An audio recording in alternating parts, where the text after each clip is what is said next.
questions towards the end of the video, which I thought would be fun to include, and the answers will have been given throughout the video.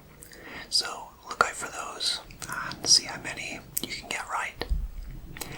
Okay, so without further ado, it's time to lay back, relax, and let yourself drift away as I whisper facts about Concorde. Concorde is a British-French turbojet powered supersonic passenger airliner that was operated from 1976 until 2003.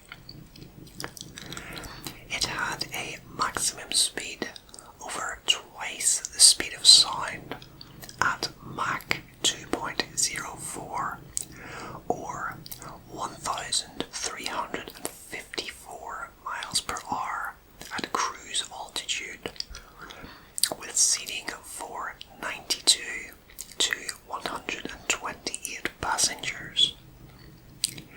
First flown in 1969, Concorde entered service in 1976 and operated for 27 years. Alright, so here we have a few facts that I was aware of.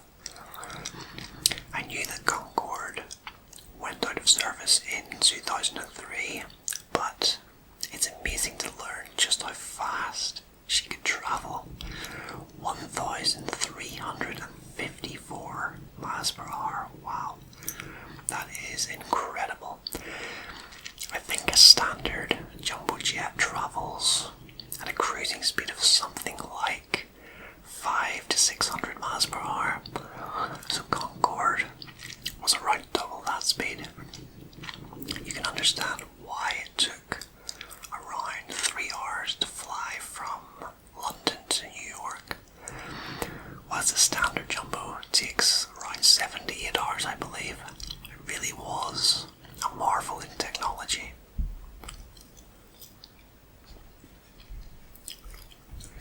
The Concorde project in Britain and France was infested with Soviet spies, and Russia did indeed produce a rip-off supersonic airliner known as Tupolev Tu-144 and dubbed Concorde by the British press. This Russian plane was unsurprisingly a spitting image of the British-French Concorde creation. The Russians actually beat the West to supersonic flight on the 26th of May 1970, becoming the first commercial plane to exceed Mach 2. The primitive prototype was short-lived, however, following a horrific crash at the 1973 Paris Air Show, when its pilots attempted to show up the Concorde in a face-off for aerial superiority. This all but sealed its fate and saw the Concorde victorious commercially. Okay, so way back in the beginning we had Britain and France join forces, but the Soviets had spies. That is pretty amusing.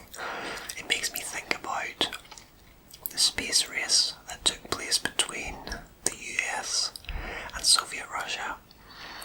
They always seemed to be in competition with someone at that time, but they lost that race as well. But you know, God loves a trier.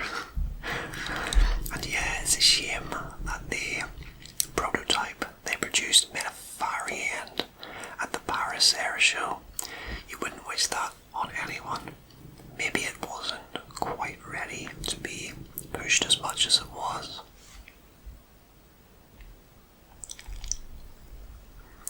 According to one yarn,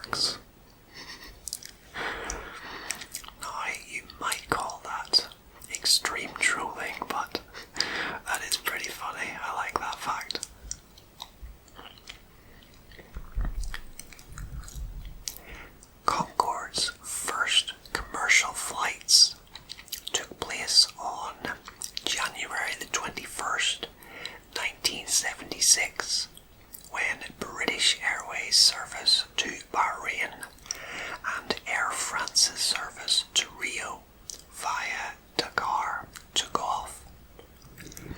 To ensure no loss of prestige on either side, both aircraft took off at precisely the same moment at 11:40 a.m.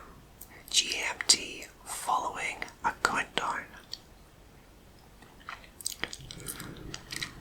Okay, so we have an exact date that they went into commercial use, and it was January the 21st, 1976.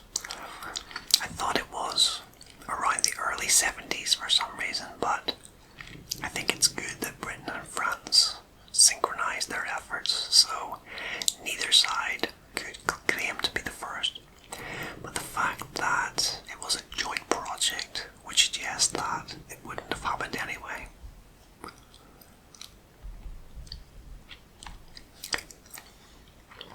Among other destinations, Concorde flew regular transatlantic flights from London's Heathrow Airport and Paris's Charles de Gaulle Airport to John F. Kennedy International Airport in New York, Washington Dulles International Airport in Virginia, and Grantley Adams International Airport in Barbados. It flew these routes in less than half the time of other airliners. I think the only route that I was certain of was the London to New York route, and I believe that they tried to limit the amount of flight Concorde had to make over land due to the noise. Probably pollution as well, I'm not sure. And certainly the sonic boom as well, which, if you haven't heard, is well worth checking out. There are some videos here on YouTube, and it really is something to behold. I don't know the science behind it, obviously, but if you're not aware of what it is, it's basically when Concorde breaks the speed of sound, and what you hear is a massive boom in the skies, and you just can't have that happen over land for obvious reasons. So they tried to limit the amount that the Concorde flew over land, to my knowledge anyway.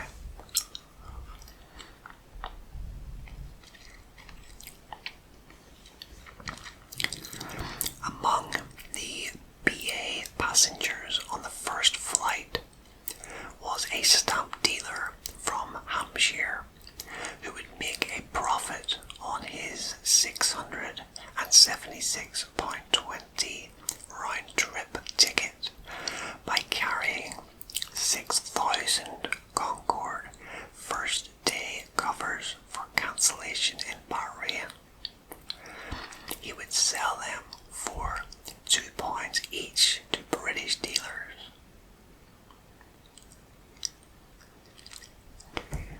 Concorde had a takeoff speed of 220 knots, or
curvature of the Earth. Due to the heat experienced on the airframe, the Concorde used to stretch anywhere from 15 to 25 centimeters during flight. Yeah, and again, there are videos here on YouTube that you can check out to see the site of the curvature on the Earth aboard the Concorde. It really is well worth seeing, I have to admit. And I think the first time I saw such a video, I was really just mesmerised by it. I think it really does look great, and it is a true testament to how amazing the Concorde was and just how high it actually flew.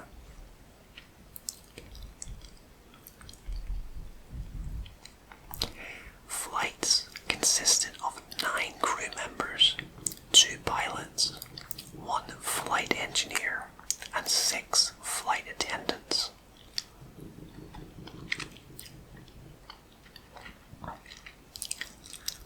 The worst day in Concorde's history was on the 25th of July 2000. A flight departing from Paris ran over a piece of titanium that had fallen from another aircraft. It burst the tire and resulted in the fuel tank igniting. The plane crashed, killing all on board, plus 4 people on the ground.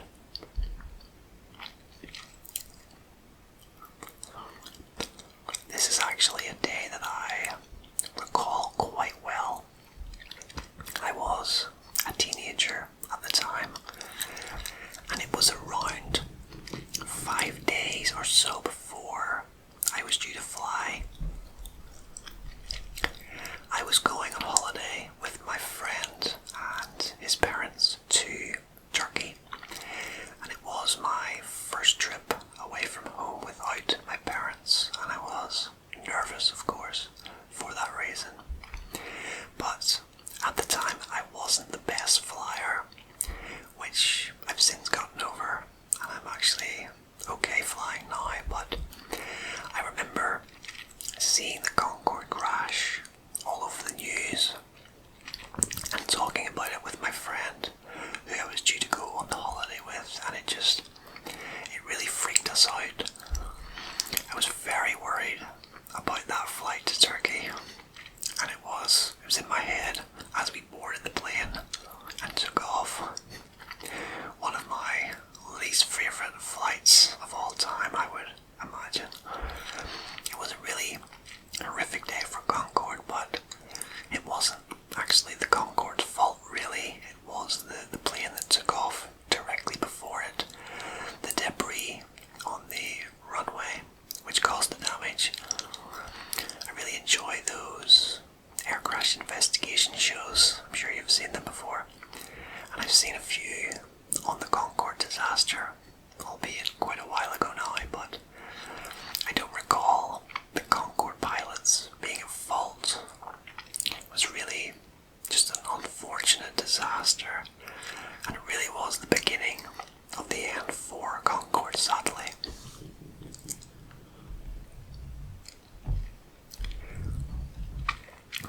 Concorde aircraft were retired in 2000.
service.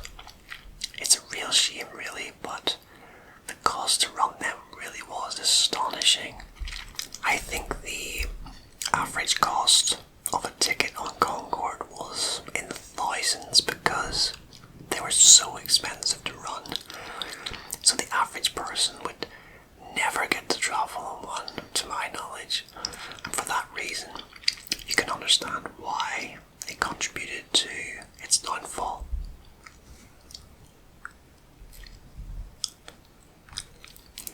Concordes were primarily painted in white paint to adapt to temperature changes and to dissipate the heat generated by supersonic flight. Yeah, that makes sense. I don't think I've ever seen a Concorde that wasn't white, although I know there was a blue Pepsi branded one in the mid-1990s for a short time for advertising purposes, but it was only in service for a very short period of time, I believe.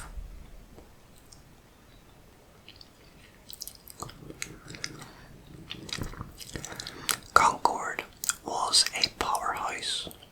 Its engines were so powerful that while on the ground, pilots would use only 2 of Concorde's 4 Rolls-Royce engines when taxiing around.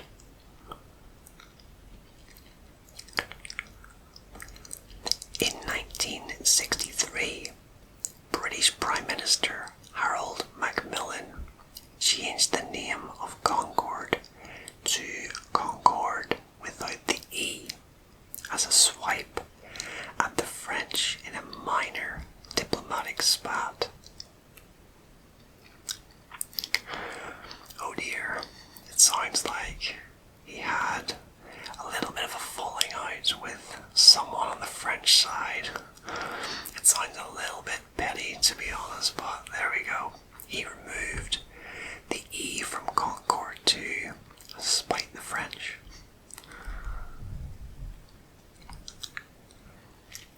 Technology Minister and Bristol East MP Tony Benn restored the E in 1967, saying the E stood for Excellence, England, Europe and Entente. When an irate Scotsman objected to the England bit, Ben replied that it could also stand for Écosse, which is French for Scotland. So it actually took 4 years to restore the E in Concorde, surprisingly really. This is all taking place long before they went into commercial use, of course, in 1976. But I like the choice of words, and I think it was a very nice save as well to call Scotland Écosse, the French word for Scotland, so that was really well done, I think.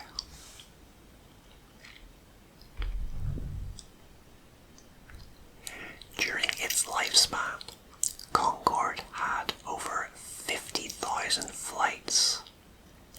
2.5 million passengers flew supersonically with Concorde, and the oldest passenger was 105-year-old Eva Woodman.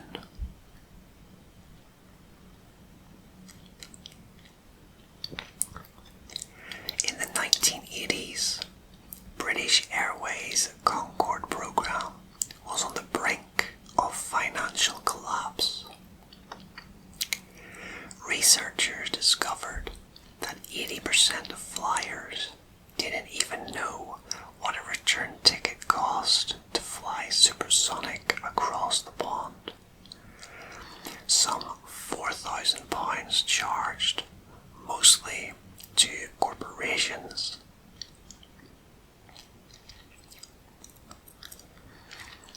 One of the most fascinating Concorde Concorde's flight was the first round-the-world flight by a BA Concorde on the 8th of November 1986. An airliner flew 28,234 miles in 29 hours and 59 minutes. Wow, so there was actually a round-the-world Concorde flight, and it only took just over a day to complete. I'd love to know the path that it took. That could be something worth looking up. And I wonder how many stops they had to make as well on this journey.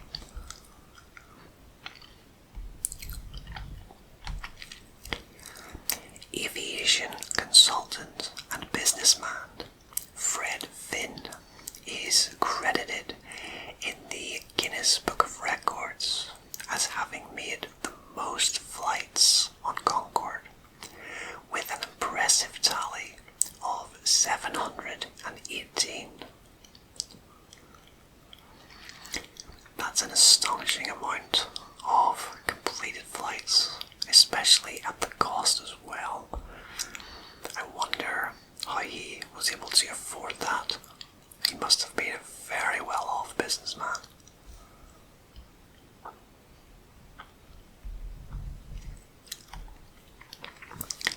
There is no plausible evidence, but some conspiracy theorists claim that American pressure on French and British governments after the 9/11 attacks led to Concorde being retired for fear that terrorists might hijack a supersonic aircraft which could outrun military fighters.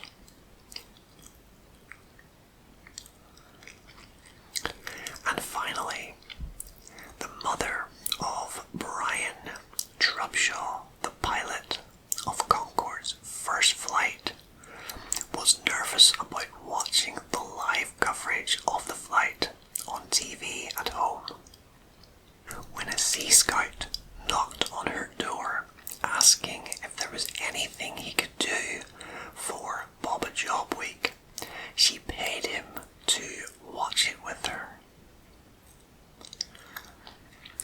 Oh, that's quite sweet, I think, and a very natural feeling to have as well, to be anxious for your loved one, given that it was the first flight, so it makes sense that she'd want company to watch it, and she wouldn't want to watch it on her own. I think that's a nice fact to end the facts portion of the video on. Alright guys, so now we will finish up the video with 5 multiple choice trivia questions as promised on Concorde, just for a bit of fun really, to see if any of the information stuck with some of you. But of course it doesn't really matter, it's primarily for relaxation at the end of the day. The trivia questions are just for some added fun to finish up on. Okay, so question 1. When did Concorde make its first commercial flight? Was it 1975, 1976, or 1977? And I will give you a bonus point if you can get the month right as well. Well, if you said 1976, you were correct, and the month was January, so well done if you got that one right. Question 2. What was the takeoff speed of Concorde? 175 miles per hour, 225 miles per hour, or 250 miles per hour. And I'll give you just a few seconds to consider your answer. Okay, well, if you said 250 miles per hour, well done. A phenomenal takeoff speed, I think you'll agree. So we move on to question 3. According to Technology Minister Tony Benn, the E on the end of Concorde stood for excellence, England, Europe, and what other word? Was it efficiency, entente, or emergence?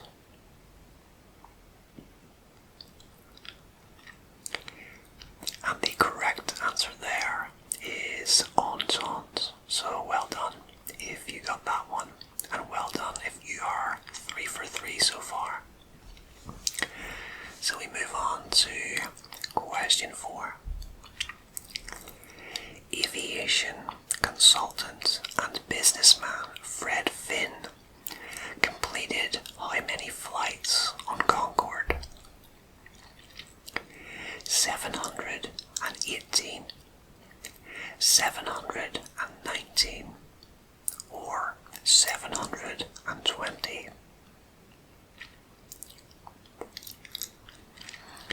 Well, it really was an astounding total, and if you said 718, you were correct on that one. So we move on to our final question. Question 5. Who was the British Prime Minister who dropped the E from Concorde as a swipe at the French in a minor diplomatic spat?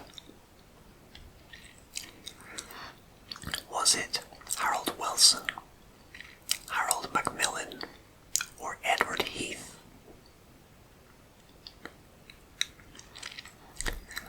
And the right answer there was Harold Macmillan. So well done if you got any or all of those right. Give yourself a well-deserved pat on the back. And if you didn't do so well, I wouldn't worry too much about it. Well guys, that is just about it for this Whisper Facts video on Concorde. I hope you find the video informative and relaxing, and if you did enjoy it, be sure to hit the like button before you go, and consider subscribing to the channel as well for plenty more fact videos like this one in the near future. But thank you for joining me, and until next time, rest easy, sleep well, and I hope to see you again very soon for another video, and goodbye for now.